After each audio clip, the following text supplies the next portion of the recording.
Thank you Jesus, praise the Lord. धन्यवाद धन्यवाद धन्यवाद। परमेश्वर की स्तुति हो, महिमा हो, उसके नाम को आदर देते हैं, महिमा देते हैं। आइए हम सब प्रार्थना में जाएंगे और आज के दिन के लिए परमेश्वर का धन्यवाद करेंगे कि आज का वचन हम सब के लिए हो। तो वो परमेश्वर क्या है, हमारी बुद्धि को, हमारी आत्मा को और ज़्यादा प्रिपेयर करे, ताकि हम आने वाले दिनों में वचन के द्वारा दृढ़ होके, मजबूत होके परमेश्वर की महिमा करने पाए। सब अपनी आंखों को बंद करेंगे, अपने हाथों को जोड़ेंगे। जिस भी स्थान पे हैं, आप परमेश्वर के नाम को पुकारें और मेरा विश्वास है मेरा जीवित जिंदा परमेश्वर आपकी प्रार्थना को सुनेगा। Thank you Jesus. परमेश्वर धन्यवाद करते हैं आज के सुंदर समय के लिए। खुदावंद आप महान है, अद्भुत परमेश्वर है, असंभव कामों को करने की सामर्थ्य रखते हैं परमेश्वर। हमारे लिए आपने अपने बेटे प्रभु यीशु मसीह को भेजा, वो हमारे लिए खुदावंद कुर्बान हुए, अपना कीमती लहू बहाया खुदावंद, ताकि हम पापी ना ठहर सके, हमारे लिए जी उठे, ताकि हम जब भी उनके नाम से प्रार्थना करें तो बड़े बड़े काम हो जाएं। परमेश्वर धन्यवाद करते हैं आपकी मौजूदगी के लिए, आपके प्रेम के लिए, आपकी दया के लिए। आज का वचन हरेक के लिए बहुत बड़ी आशीष लेके आए परमेश्वर। करुणा कृपा में संभाल, जो कुछ मांगा आपने दिया प्रभु यीशु मसीह के नाम से, आमीन आमीन। प्रभु का धन्यवाद करते हैं सुंदर समय के लिए। हमारा विश्वास है कि खुदा आपको संभाले हुए है, जिस भी स्थान पे हैं आप, परमेश्वर आपकी मदद करता है, सहायता करता है और आपकी जरूरतों को पूरा करता है। पर शर्त यह है कि आपने परमेश्वर के साथ बने रहना है। बहुत सारी जीवन में परीक्षाएं आएंगी, आप उस परीक्षा में गिरना मत। प्रभु यीशु मसीह के भी जीवन में प्रभु होने के बाद भी परीक्षा आई, टेम्पटेशन आई, लेकिन प्रभु यीशु मसीह उस परीक्षा के अंदर गिरे नहीं, बल्कि उस परीक्षा के ऊपर वो जयवंत हुए। इसी प्रकार आप मसीहों ने, आप लोगों ने उस परीक्षा के दौरान क्या है, अपने आप को जयवंत बनवाना है। आज का जो हमारा सरमन है, उसका जो टॉपिक है, मैं परमेश्वर से बात कर रही थी, वचन सोच रही थी कि आज प्रभु कुछ ऐसा टॉपिक दिया जाए जो आप सचमुच चाहते हैं कि आपके लोगों को वो वचन सुनाया जाए। तो आवाज आई कि डर, डर बहुत लोगों के अंदर आज कायम हो चुका है। स्टडीज का डर है, फ्यूचर का डर है, अपने करियर का डर है, रिलेशनशिप में कैसा मेरा हस्बैंड होगा, वाइफ होगा, उसका डर है, आगे बच्चों के साथ क्या होगा उसका डर है, उनके आगे करियर में क्या होगा उसका डर है ना। तो किसी ना किसी तरीके से अपनी जॉब पे, अपने काम पे, हम किसी के अंडर काम कर रहे हैं, अपना खुद का बिजनेस, कोई ना कोई डर हमें घेरे हुआ है। लेकिन परमेश्वर क्या कहते हैं, मत डर, मैं तेरे अंग संग हूं। प्रभु ने 365 टाइम्स इस वर्ष को बोला है, मत डर। जब हम ये वचन को प्रतिदिन अपने जीवन में उठ के बोलेंगे कि आज मैं नहीं डरूंगा किसी भी सिचुएशन से, किसी भी व्यक्ति से, मैं परमेश्वर के ऊपर भरोसा रखूंगा, तो हमारे काम क्या है, सफल होते जाएंगे। जिस चीज से, जिस बात से, जिस व्यक्ति से अगर आप डरते हो और इमेजिन वैसा करते हो, तो वो सचमुच आपके लिए डर वाली बात क्या है, पूरी हो जाती है। फिर आप में से ही कई लोग कहते हैं, जिसका हमें डर था वही मेरे साथ हुआ, जैसा मैंने सोचा था वैसे ही मेरे साथ हो गया। तो आज परमेश्वर का वचन हमें डर के ऊपर क्या बोलता है, कुछ बातों को वचन से सीखेंगे। हमारी जो मेन वर्स रहेगी वो है 2 तिमुथियुस, उसका 1 अध्याय, उसकी 7 आयत को।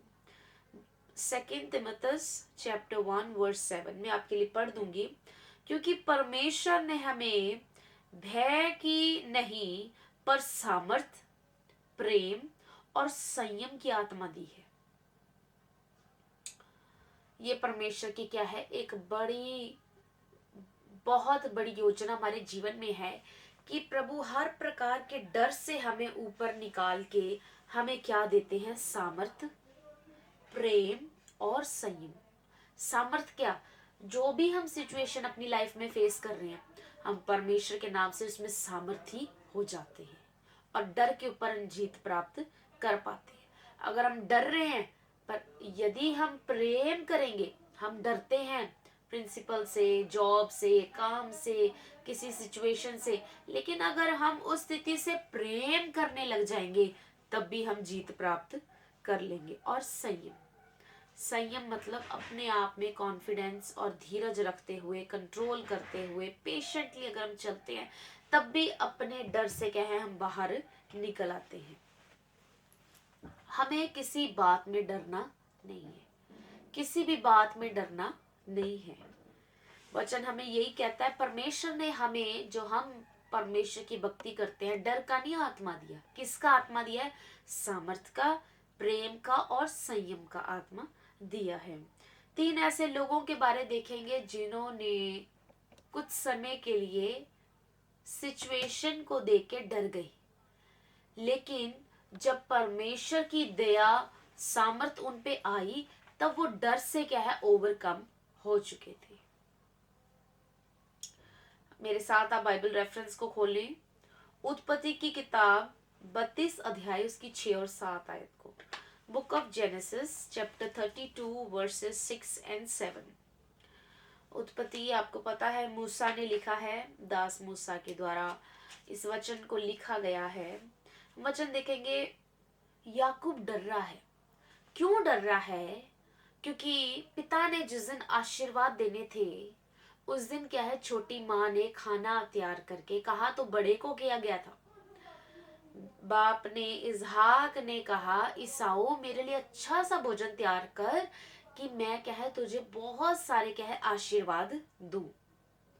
तो ईसाऊ जब जंगल में शिकार लेने गया था, तैयारी करने के लिए गया था, माँ ने ये बात को सुन लिया। माँ ने कहा कि आज सारी बरकतें बड़े बेटे को मिल जाएंगी। तो माँ ने जल्दी से भोजन तैयार किया और छोटे के हाथ भिजवा दिया। पिता समझ गया था कि ये छोटा है, लेकिन पिता ने क्या है, पहले भोजन लाने वाले को क्या है आशीर्वाद दे दिए। तो ईसाऊ जब भोजन लेके आया, याकूब ऑलरेडी खिला के निकल चुका था। छोटा भाई पहले से ही खाना खिला के पिताजी को आशीर्वाद सारी तमाम दुनिया के लेके जा रहा था। तो ईसाऊ आ गया। ईसाऊ कहता, लो पिताजी खाना मैं आपके लिए लेके आया हूँ।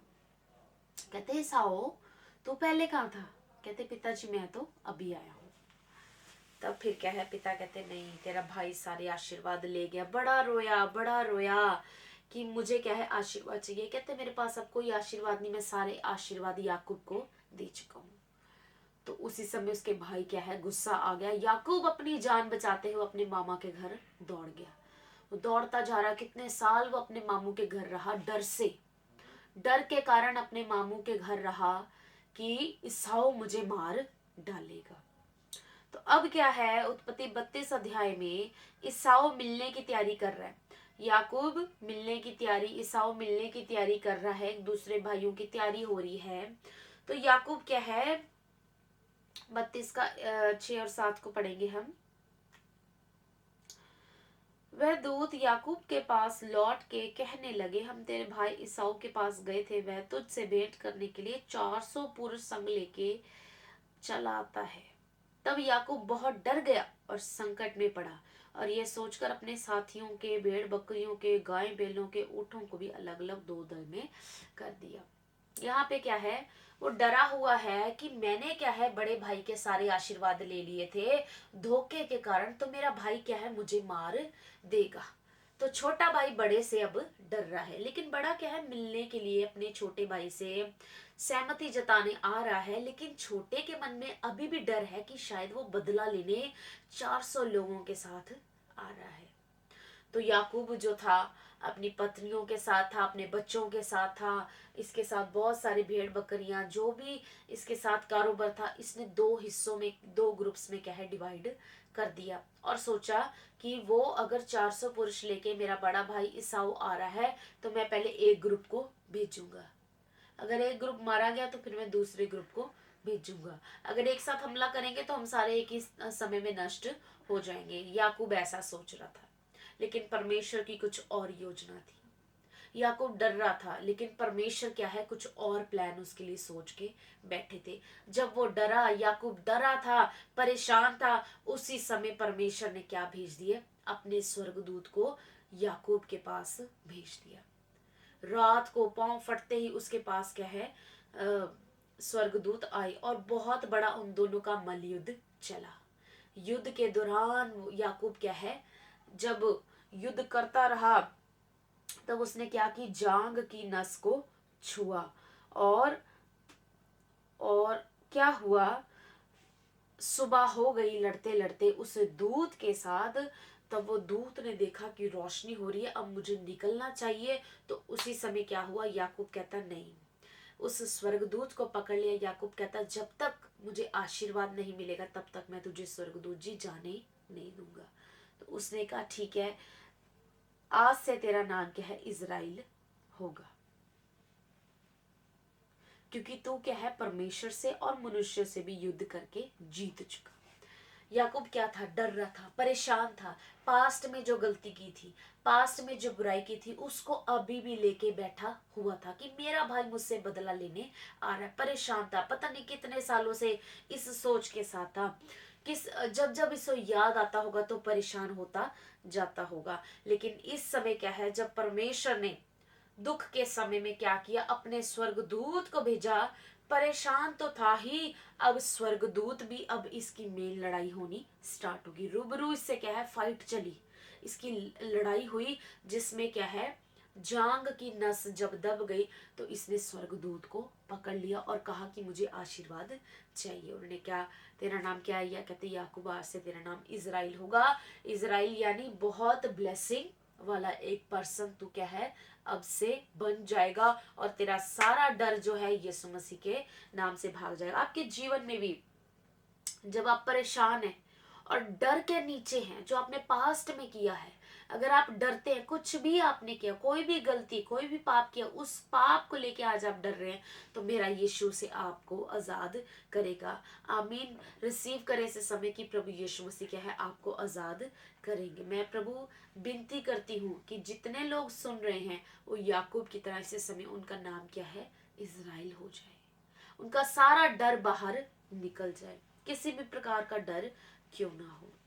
जब आप मुश्किल में, आप डर में हैं, आप परेशानी में हैं, आप अपने पास्ट को लेके अभी तक बैठे हैं, मेरा यीशु सामर्थी परमेश्वर है, उस डर को आपके जीवन से हमेशा के लिए निकाल देगा। फिर उसके बाद क्या है, जब हम पढ़ते हैं 33 की एक आयत को, याकूब ने आंखें उठाकर देखा कि ईसाऊ 400 पुरुष संग लेके चला आता है। अब उसने क्या है, परमेश्वर के दूत से सामना कर लिया, उसका नाम याकूब से इज़राइल बन गया। तो उसका भाई क्या है, सुबह सुबह उसके पास आ गया।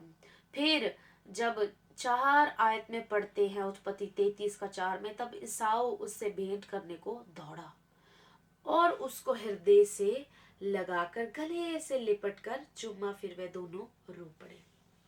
वो आ रहा है सहमति करने, लेकिन ये अपने पास्ट को लेके परेशान है और बहुत ज्यादा याकूब क्या है, डर में है। आपकी लाइफ में भी सिचुएशन ऐसी है, आपके लिए कुछ अच्छा आने जा रहा है परमेश्वर की ओर से, लेकिन आप अपने पास्ट को पकड़े हुए हैं, आप अपने डर के अंदर अभी भी बैठे हैं। उस डर को यीशु के नाम से निकालें, उस डर को, अपने पास्ट को यीशु मसीह के नाम से कैंसिल कर दें, तो वो ब्लेसिंग आपके पास आएगी, आपके गले क्या है, लिपट कर आपको चूमेगी और आप आत्मिक क्या है, जलाली इंसान, मनुष्य बन जाएंगे और ब्लेसिंग में आ जाएंगे। फिर कौन है, मूसा क्या है, जब परमेश्वर ने ड्यूटी लगाई कि इजराइलियों के पास जा, वो इतने सालों से गुलामी कर रहे हैं, वो परेशान है, वो दुहाई दे रहे हैं मेरी, तो मूसा तू अब जा और मेरे लोगों को छुड़ा के लेके आ, ताकि वो एक कनान देश में मेरी आराधना करे, उपासना करे। बेचारे बड़े दुखी हैं, बड़ी बड़ी ईंटें बना रहे हैं, मिट्टी बना रहे हैं, कुछ कुछ कर रहे हैं, बहुत मेहनत का काम कर रहे हैं। मूसा, मैं चाहता हूँ मेरे लोग क्या है, फ्री हो जाए। मूसा डर रहा है, मूसा 5 बहाने लगा रहा है। मूसा कहता, परमेश्वर, वो लोग मेरा विश्वास नहीं करेंगे। परमेश्वर, मैं कैसे मान लूं कि आप मेरे साथ हो। परमेश्वर, मैं तो मुंह से भी अच्छा नहीं बोल सकता। परमेश्वर, वो लोग मुझ पे यकीन नहीं करेंगे। 5 तरह के मूसा ने बहाने क्या है परमेश्वर के आगे लगाए। जब हम पढ़ते हैं निर्गमन 4 अध्याय, आप मेरे साथ वचन को खोल लेंगे। निर्गमन 4 अध्याय उसकी 12 आयत को मैं आपके लिए पढ़ दूंगी। अब जा, मैं तेरे मुख के संग होकर जो तुझे कहना होगा वह तुझे सिखलाता जाऊंगा। पहला बहाना मूसा का। परंतु मूसा ने परमेश्वर से कहा, मैं कौन हूँ जो फिरौन के पास जाऊंगा और मैं इजराइलियों को मिस्र से निकाल लाऊंगा। अपने आप को इतना कॉन्फिडेंट नहीं समझ रहा कि परमेश्वर मेरे द्वारा भी काम कर सकता। कहते हैं प्रभु मैं कौन हूँ, मैं कैसे जा सकता हूँ, मेरा कौन विश्वास करेगा। दूसरा, जब मैं इजराइलियों के पास जाकर उन्हें कहूंगा तेरे पितरों के परमेश्वर ने मुझे तुम्हारे पास भेजा है, यदि वो मुझसे पूछे उसका नाम क्या है, तब मैं क्या बताऊंगा। तो परमेश्वर ने कहा मैं जो हूं सो हूं। दूसरा एक्सक्यूज, तीसरा 4 अध्याय की 1, वह मेरा विश्वास नहीं करेंगे और ना मेरी सुनेंगे, वरन कहेंगे यहोवा ने तुझको दर्शन नहीं दिया। फिर चौथा बहाना लगाया मूसा ने यहोवा से कहा, है मेरे प्रभु मैं बोलने में निपुण हूँ, ना तो पहले था और ना जब से तेरे दास से बातें करने लगा, मैंने तो मुंह और जीभ का भद्दा हूँ। 5वां एक्सक्यूज, उन्होंने कहा है मेरे प्रभु कृपा किसी और को, विनती लास्ट रिक्वेस्ट करने लगा, प्रभु विनती करता हूँ कि किसी और को तू भेज दे। 5 बहाने लगाने के बाद 14 आयत में लिखा, निर्गमन 4 की 14 में, यहोवा का कोप मूसा पर भड़का और उसने कहा, क्या तेरा भाई लेवी हारून नहीं है? मुझे निश्चय है कि वो तेरी बोलने में निपुण है और वह तुझसे भेंट करने के लिए निकला था। वो डर रहा था कि मैं तो अपने आप को आजाद नहीं करा पाया, परमेश्वर ने मेरी लाखों लोगों को आजाद कराने की ड्यूटी लगा दी है। जितने मसीह लोग हैं, आप भी किसी ना किसी बात को लिए बैठे हैं, आप भी कोई ना कोई बात में डरे हुए हैं, जो डर आपकी लाइफ में पर्सनली आप ही जानते हैं। लेकिन परमेश्वर क्या है, हमारे उस डर को खत्म करके हमें सेवा के लिए इस्तेमाल करना चाहते हैं। हम अपनी फैमिली में डरते होंगे, अपने स्पाउस से डरते होंगे, अपने बच्चों से डरते होंगे, अपने रिश्तेदारों से डरते होंगे, अपने आसपास के लोगों से, समाज से, अपने इवन की चर्च मेंबर से डरते होंगे कि मैं परमेश्वर का काम करूंगी तो वो क्या बोलेगा। लेकिन परमेश्वर इस चीज को, इस लेवल को खत्म करके परमेश्वर क्या चाहता है कि हम लाखों लोगों को आजादी दिलाने का कारण बन जाएं। जो वो लाखों लोग डर के अंदर जी रहे हैं, जैसे फिरौन के डर के अंदर वो इजरायली लोग मिस्र के अंदर जी रहे थे कि अगर हमने काम ना किया, मेहनत ना की तो हम मार डाले जाएंगे, इसी प्रकार आज दुनिया के लोग भी जी रहे हैं। अगर मैं ऐसा नहीं करूंगा तो ऐसा मेरे साथ हो जाएगा। ब्लैकमेल करते हैं लोग एक दूसरे को, तंग करते हैं, परेशान करते हैं, किराया ना दिया तो वो मुझे ऐसे कर देगा। किसी ना किसी प्रकार का लाखों लोगों के अंदर इस दुनिया में कोई ना कोई डर है। लेकिन परमेश्वर ने हम मसीहों को, मूसा को इसीलिए चुना कि हम अपने एक्सक्यूजेस, अपना डर निकालते हुए परमेश्वर ने जो लाखों लोगों की ड्यूटी लगाई है उसको हम संपूर्ण करने में, परमेश्वर की योजना को पूरा करें। जब परमेश्वर ने कहा मैं तेरे संग हूं, मैं तुझे मिरेकल दिखाता हूं, तेरे सामने ये चमत्कार देख, तब मूसा ने क्या किया, विश्वास किया और मूसा भयभीत, बिना डर के, बहादुरी के साथ फिर उन लाखों लोगों को छुड़ाने के लिए मिस्र के अंदर फिरौन का सामना करने के लिए गया। आज मसीह लोग भी, परमेश्वर मैं दुआ करती हूँ कि आपके हर प्रकार के डर को निकाल दे, आपके हर प्रकार की जो चिंता है, आप जो लोगों से, परिवार से, रिश्तेदारों से, समाज से, अपने आस पास के लोगों से, संगी भाइयों से डरते हैं, उस फियर को मेरा प्रभु मूसा की तरह निकाल दे और आपको इतनी सामर्थ दे कि आप क्या है, लाखों लोगों के डर को निकालने वाले बन जाएं। प्रभु यीशु के नाम से आमीन। फिर हम देखते हैं तीसरा क्या है, प्रभु के चेले। जब प्रभु यीशु मसीह आखिरी समय में गतसमनी बाग में बैठ के प्रार्थना कर रहे थे, बार बार आके चेले प्रभु यीशु मसीह को कह रहे थे, प्रभु उनको कह रहे थे कि प्रार्थना करो ताकि तुम परीक्षा में ना पड़ जाओ। लेकिन चेले क्या है, रात का समय था, अलग अलग पहर हो रहे थे, तो वो सो रहे थे। यीशु मसीह जानते थे, प्रभु यीशु मसीह जानते थे मेरे साथ क्या होने वाला है, लेकिन चेले ना जानते थे। तो इसीलिए क्या हुआ कि प्रभु यीशु मसीह जब आखिरी समय में पकड़ाए गए अपने वचन के अनुसार, अपने भविष्यवाणियों के अनुसार, तब ये क्या है, चेले उनके क्रूस की कथा को देख के बहुत ज्यादा डर गए थे, भयभीत हो चुके थे, इतना ज्यादा परेशान थे, डर में थे, इनको समझ नहीं आ रही थी कि हम क्या करें। तो प्रभु यीशु मसीह जब क्रूस के ऊपर उन्होंने जान दी, तब वो उनके पास किसी प्रकार का डर नहीं था। फिर प्रभु यीशु मसीह जब तीसरे दिन जिंदा हुए, तब वो जाके जब चेलों को प्रकट हुए, हम पढ़ते हैं यूहन्ना की किताब 20 अध्याय उसका 19 से 23 तक। आप मेरे साथ परमेश्वर के वचन लास्ट रेफरेंस को ओपन कर ले।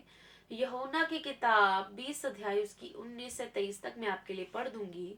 उसी दिन जो सप्ताह का पहला दिन था, संध्या के समय, जब वहां द्वार जहां चेले थे यहूदियों के डर के मारे बंद थे, तब यीशु आया और उनके बीच में आकर खड़ा हो गया। उसने कहा, तुम्हें शांति मिले। और यह कहकर उसने अपना हाथ और अपना पंजर उनको दिखाया। तब चेले प्रभु को देखकर आनंदित हुए। यीशु ने फिर उनसे कहा, तुम्हें शांति मिले। जैसे पिता ने मुझे भेजा वैसे मैं भी तुम्हें भेजता हूँ। यह कहकर उसने उन पर फूंका और उनसे कहा, पवित्र आत्मा लो। जिनके पाप तुम क्षमा करो वह उनके लिए क्षमा किए गए हैं, जिनके तुम रखो वह रखे गए हैं।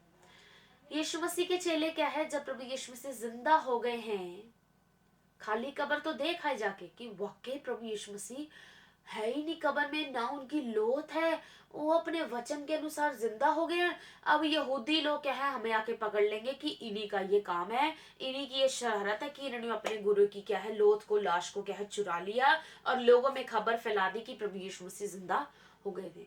तो डर के मारे ये क्या है, द्वार बंद करके एक जगह क्या है बैठे हैं, और शाम हो गई है और दरवाजे बंद किए हुए हैं कि कोई आ ना सके। चुपचाप ये डर के मारे क्या है, सारे चेले एक जगह में बैठे हैं। तब वहां पे यीशु मसीह दरवाजे खोलने की जरूरत नहीं, कुछ नहीं, अपने क्या है, अपनी सामर्थ के द्वारा उस घर में प्रवेश कर गए बिना दरवाजे को खोलते हुए। और क्या कहा, तुम्हें शांति मिले। जब मैं इधर शादी करके आई शुक्रिया चर्च मिनिस्ट्री में, तब यहाँ पे प्रेज द लॉर्ड जय मसीह की नहीं बोलते, यहाँ पे तुम्हें शांति मिले बोलते हैं, यीशु मसीह के नाम में शांति मिले। तो मैंने पूछा, मैंने कहा ये बड़ा अलग है ना, आप एक दूसरे को मिलते हो, या तो सलाम कहते हो या फिर बोलते हो प्रभु यीशु मसीह के नाम में शांति मिले। कहते हैं जय मसीह की वर्ड कहीं बाइबल में है नहीं, तुम्हें शांति मिले प्रभु यीशु मसीह ने बार बार अपने चेलों से कहा है। तो कहते हैं हमने बाइबल में से क्या है इस वर्ड को लिया, मुझे बहुत अच्छा लगा। आप भी अपने मसीह बहन भाइयों को मिलते हैं या किसी भी बहन भाई से मिलते हैं, एक दूसरे को जरूर मिलके कहा करें, तुम्हें शांति मिले, आपको शांति मिले। तो यहाँ पे प्रभु यीशु मसीह ने आके कहा, तुम्हें शांति मिले, अपने चेलों को कहा, और अपना हाथ दिखाया और अपना पंजर दिखाया कि मैं वही यीशु हूं, तुम मेरे पे विश्वास करो। जो क्रूस की घटना घटी वो मेरे साथ ही घटी है। मैं कोई बाहर से नहीं आया, कोई बहरूपिया नहीं आया, कोई और आके नहीं खड़ा हो गया, मैं यीशु ही हूं। तब चेले प्रभु को देखकर क्या है, आनंदित हुए, बड़े खुश हुए प्रभु को देख के। फिर यीशु मसीह ने दोबारा कहा, तुम्हें शांति मिले। कहते पिता ने मुझे भेजा है वैसे ही मैं तुम्हें भेजता हूँ। यह कहकर उसने उन पर फूंका और कहा, पवित्र आत्मा लो। जब तक मसीह लोगों के जीवन में पवित्र आत्मा नहीं है, वो इसका मतलब वो डरते रहते हैं। क्या आपके जीवन में परमेश्वर का आत्मा है? अगर है तो आप क्यों डरते हैं? अगर नहीं है तो इसका मतलब आप डर रहे हैं। इसीलिए परमेश्वर का पवित्र आत्मा लेना जरूरी है। जहां पवित्र आत्मा है वहां पे डर की आत्मा नहीं है, वहां पे सिर्फ पवित्र आत्मा की मौजूदगी है। आप कभी भी भयभीत नहीं होंगे। बड़े बड़े पहाड़ जैसे सिचुएशंस को आप मिनटों में सॉल्व कर देंगे, क्योंकि पवित्र आत्मा का आपके अंदर वास है। नहीं तो छोटी सी बात के लिए भी आप चिंतित हो जाएंगे और डर जाएंगे, ऐसा मेरे साथ कैसे ऐसा हो जाएगा। परमेश्वर ने जब फूंका और कहा कि पवित्र आत्मा लो, उसी समय उन्होंने पवित्र आत्मा को रिसीव किया। पहले डर में थे, द्वार बंद करके बैठे थे, क्योंकि पवित्र आत्मा उनके जीवन में नहीं था। लेकिन जब परमेश्वर ने पवित्र आत्मा चेलों को फूंक कर दिया, तो सारा डर क्या है उसी समय निकल गया। और वो क्या है, परमेश्वर की आत्मा में आगे आनंदित हो गए, डर सारा बाहर निकल गया। मैं प्रभु की दासी होने के नाते आप मसीहों को ब्लेस करती हूँ, पवित्र आत्मा के द्वारा रिसीव करें इस समय। और मैं चाहती हूँ हर प्रकार के डर की आत्मा इस समय आपको छोड़े और आपके जीवन में आनंद आ जाए। परमेश्वर का आनंद, स्वर्गीय आनंद, स्वर्गदूत जैसे परमेश्वर की महिमा करते हैं, आनंदित रहते हैं, वही आनंद के साथ आपको ब्लेस करती हूँ। मेरा यीशु ऐसे ही करने पाए। आज का जो टॉपिक था यही था कि परमेश्वर ने हमें भय का नहीं, सामर्थ का, प्रेम का, संयम का आत्मा दिया है। हमारा जो टॉपिक था वो था कॉवर्ड टू ब्रेव। हमें डरपोक नहीं, हमें बहादुर बनना है। सारी बातों में हमें क्या है, परमेश्वर के लिए बहादुरी के साथ काम करने हैं। डर के साथ परमेश्वर का काम नहीं किया जा सकता। प्रभु के दास साधु सुंदर सिंह जी बड़ा दुख सहा, बहुत सारी तकलीफें सही धरती पे रहते, मिनिस्ट्री में बहुत कुछ उन्होंने फेस किया। जगह जगह जाते थे, लोगों से जान पहचान होती थी, वचन सुनाते थे। उनको नहीं पता था कि वचन सुनाने के बाद लोग कैसा रिस्पॉन्स देंगे। उनका काम था परमेश्वर का क्या है, दिया हुआ वचन सुनाना। जो दर्शन प्रभु ने उन्हें दिए थे उनको वो बताते चले जाते थे। बाकी का रिजल्ट वो खुदा के हाथ में था। वचन सुनाना, कई बार लोगों ने पत्थर उठाने, बड़े बड़े पत्थर उनको मारने, पर साधु जी ने अपने काम को पूरा किया। आप और मैं, जितने मसीह बहन भाई हैं, परमेश्वर के लोग हैं, या जितने मेरे सुन रहे हैं, आपका और मेरा काम है हमें डरना नहीं है, दलेरी के साथ परमेश्वर के कामों को करना है। परमेश्वर इस वचन के द्वारा हम सबको बड़ी आशीष दे। हर प्रकार के डर से हमें बाहर निकाले, हम डर पे ओवरकम करने पाए, और आने वाले दिनों में परमेश्वर के सामर्थ्य में, प्रेम में और संयम में बढ़ते जाएं। ये तीन आत्माएं जो परमेश्वर ने हमें दी हैं, मैं यीशु मसीह के नाम से आप सबके लिए मांग लेती हूँ, और मैं चाहती हूँ आपके परिवारों में सदा के लिए ठहरे रहे, और ये कभी आपके जीवन से उठने ना पाए, सदा के लिए आप में बने रहें। और आपको खुदा इतनी बुद्धि दे कि सामर्थ की आत्मा को, प्रेम की आत्मा को और संयम की आत्मा को आप पकड़े रहें, लिपटे रहें, और कभी इसको जाने ना दें। Praise the Lord. धन्यवाद धन्यवाद धन्यवाद यीशु मसीह, सुंदर समय के लिए धन्यवाद खुदावंद। आप मेरे जिंदा जलाली परमेश्वर है खुदावंद। आपने हमें सिखाया कि हमें डरना नहीं है किसी भी बात में। खुदावन, जैसे आप इतना दुख सहते रहे, आप डरे नहीं, आपको पता था क्रूस कथन का, लेकिन आप कभी किसी बात में घबराए नहीं। खुदावन, हम चाहते हैं वही आत्मा तेरे लोगों के ऊपर ठहर नहीं पाए परमेश्वर, ताकि हम सामर्थ के बड़े बड़े काम कर सके अपने जीवन में। दे और कृपा चाहते हैं। तेरे मसा के लिए धन्यवाद हो। आप हमसे बोलते हैं, बातचीत करते हैं। प्रभु, आज रात इस समय कोई सुन रहा है, आज रात जितने प्रभु के लोग हैं, हर प्रकार का पास्ट का डर, हर प्रकार मसीहों का डर, सेवा का डर परमेश्वर, और हर प्रकार खुदावन मेरे पिता जो चेले हैं खुदावन, वो अपने द्वार बंद करके बैठे हैं, तो यीशु मसीह के नाम से हर प्रकार का डर उनके जीवन में से खत्म हो जाए, और प्रभु का पवित्र आत्मा उन पे आ जाए परमेश्वर। दे और फजल चाहते हैं। सुनने वालों पे तेरी बड़ी आशीष ठहरी। यदि कोई बीमार है, दुखी है, इसी समय बीमारी छोड़े यीशु मसीह के नाम से। दुख जाता रहे, बोझ जाता रहे, कर्जा जाता रहे। खुदावन, तेरा इंतजाम तेरे लोगों के पास है। कोई भूखा है, कोई प्यासा है, कोई नंगा है, तो परमेश्वर आज विनती करती हूँ प्रभु, तेरे स्वर्गदूत तेरा इंतजाम उनके तक पहुंचाए। तेरे मसीह लोग खुदावन उनके लिए एक अच्छा खुदावन मसीहा बन के जाए मेरे पिता। खुदावंद दया वाला दिल दे परमेश्वर, और खुदावंद दलेरी का मन दे मेरे पिता। सभी बातों को तेरे हाथों में सौंपती हूँ प्रभु यीशु मसीह के नाम से, आमीन आमीन। खुदा आप सबको ब्लेस करे आज के वचन के द्वारा। आप अपनी प्रेयर रिक्वेस्ट जरूर चर्च के नंबर पे सेंड कर सकते हैं। वीरवार को थर्सडे पास्टर ऑस्टिन के द्वारा वचन को सुनाया जाता है। थर्सडे आप शुक्रिया चर्च जरूर आए, अटेंड करें, रामा मंडी के अंदर है। और पूरी संडे सर्विस होती है। खुदा के बड़े बड़े काम होते हैं उस दिन। वचन आत्मिक भोजन बहुत अच्छा दिया जाता है कि आपकी आत्मा को सेटिस्फाई कर सके। वर्शिप के दौरान बंधन टूटते हैं, दुष्ट आत्माएं निकलती हैं। आप जरूर इधर चर्च में आके एक्सपीरियंस करें ताकि खुदा की क्या है प्रेजेंस में आप बढ़ते जाएं। परमेश्वर आप सबको बहुत ब्लेस करे और हर प्रकार के डर से आपको आजाद करे। शांति मिले आप सबको।